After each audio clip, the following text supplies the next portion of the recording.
Поради запой в екипа на Манов Today и злоупотреба с бюджета, някои елементи в 9-ти епизод може да не са с добро качество, да са черно-бели, да липсват напълно или да не подлежат на разумно обяснение. Поднасяме своите извинения на зрителите за това, че ходят на работа.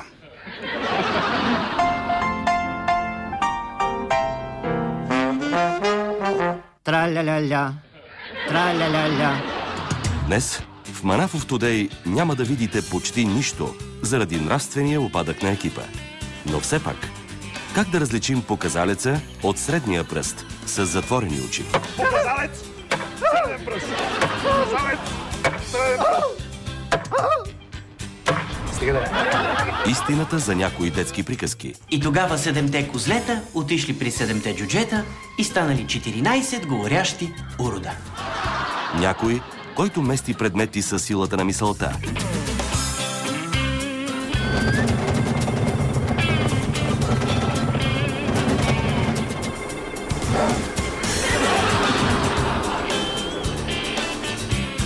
Един спасителен ход за образованието на нацията. 3 по 4. 12. 4 по 4. Верифициран и детерминативен дискурс върху аналитичната клаустрофобия на постмодерната легитимация в контекста на утилитарния гносеологичен рекурс. В смисъл? Здравейте! Ако някой ви каже, че от още едно няма да ви стане нищо, намерете го на следващия ден и му направете ето това.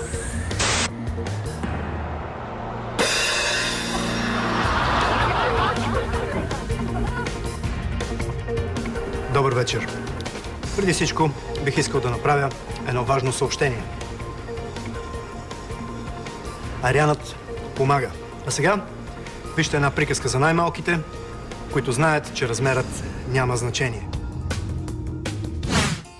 Тогава юнакът отсякал главата на Василиса Прекрасна и на нейно място веднага пораснали 2 нови глави. Стреснал се юнакът, но храбро отсякал и 2-те глави, а на тяхно място веднага пораснали 4. Дълго се бил юнакът с Василиса Прекрасна, докато не отсякал и 4-те глави. И тогава хоп, на тяхно място отново пораснала 1. Юнакът си казал: съвсем зацихлихме, и застрелял Василиса Прекрасна в главата. Така. Тук от някъде долетял змей горянин и попитал юнака дали не искат да излязат заедно на по кафе. Ей така, като приятели. Но юнакът не се съгласил, защото от година и половина ходел с късче и безсмъртни и нещата били сериозни. В това време Снежанка и Пепеляшка се карали коя да обуе кристалните бикини. Карали се, пък по едно време започнали да се целуват. А отстрани феята, усмихната, седяла на един банан и просто не знаела как да се включи. Мили мои, поуката от приказката е, че любовта винаги побеждава. И след това започват перверзиите.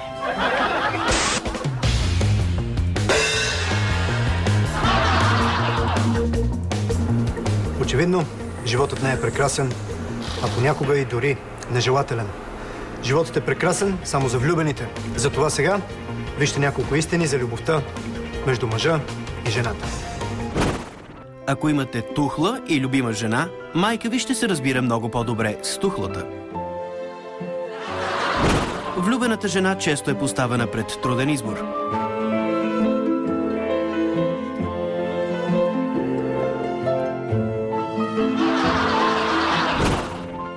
Но ако наистина ви обича, любимата жена ще ви сготви.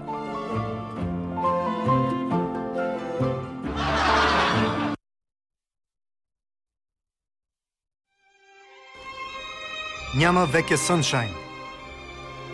Няма веке съншайн. Мацето си тръгна. Морков, то си ръгна и си тръгна.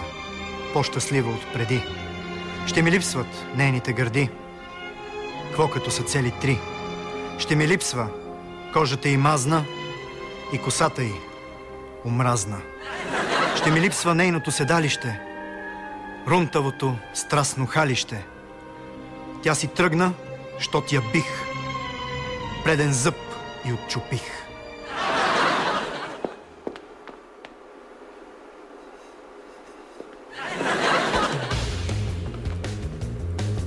Това беше всичко от нас за тази вечер, а вие бъдете със Слави, защото той има да ви каже нещо.